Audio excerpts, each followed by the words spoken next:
A train hijacked, civilians and soldiers held hostage, a nation humiliated, a rebellion that refuses to bow. And one question that has been on everyone's mind, is Pakistan on the verge of losing Balochistan forever? A train hijack in Pakistan's Balochistan has sent shockwaves across the world.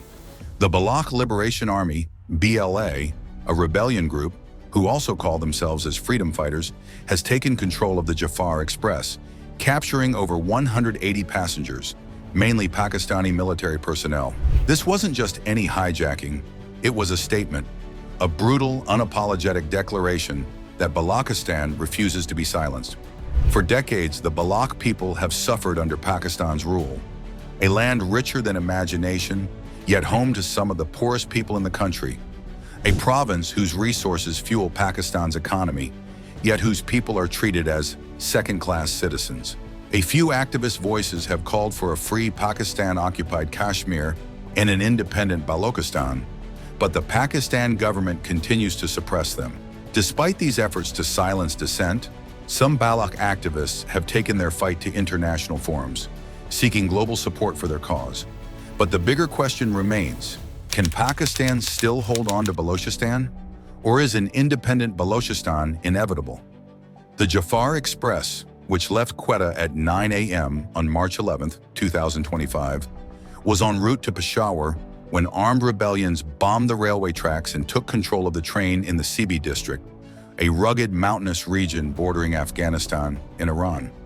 6 rebellions opened fire as the train slowed down, killing at least 6 military personnel on board. Pakistani authorities claim to be sending reinforcements, but the truth is out in the open. Pakistan's military has been caught off guard. Once again, air activity by the Pakistan Army has intensified in Dadar, with military choppers flown in from Quetta following the hijack of the Jaffar Express. This desperate response highlights Pakistan's growing struggle to contain the insurgency in Balochistan. The BLA has sent a clear warning: stop the military operations and return the Baloch prisoners, or the hostages will be executed. Pakistan, a country that is already struggling with economic turmoil and internal political instability, now finds itself trapped. But how did it come to this? Why is Balochistan fighting for independence? And why does Pakistan continue to ignore the fire that is burning under its feet? To understand this, we must go back in time. Balochistan was an independent sovereign state before it was forcibly annexed by Pakistan in 1948. Since then, Balochistan has faced brutal suppression, disappearances, extrajudicial killings, and military crackdowns have become a way of life for the Baloch people. Despite being the largest and richest province in natural resources, Balochistan contributes only 4% to Pakistan's economy. Who benefits from Balochistan's riches? Certainly not the Baloch people. And if exploitation wasn't enough, Pakistan has handed over Balochistan to China through the China-Pakistan Economic Corridor, CPEC. The Gwadar port, the so-called crown jewel of CPEC, is nothing but a foreign invasion masked as investment. The Baloch people fear they are being pushed into a minority in their own homeland as China floods the province with workers and settlers. Is this development or is this colonization? For decades, Pakistan's all-powerful army has projected itself as an unshakable force. But Jaffar hijacking is just one of many successful attacks by the BLA. Raising a question, if Pakistan cannot protect its own soldiers, how can it claim to rule over Balochistan? If Balochistan gains independence, the consequences for Pakistan will be catastrophic. Pakistan will lose 44% of its land and the majority of its mineral wealth, energy resources, and access to the Arabian Sea.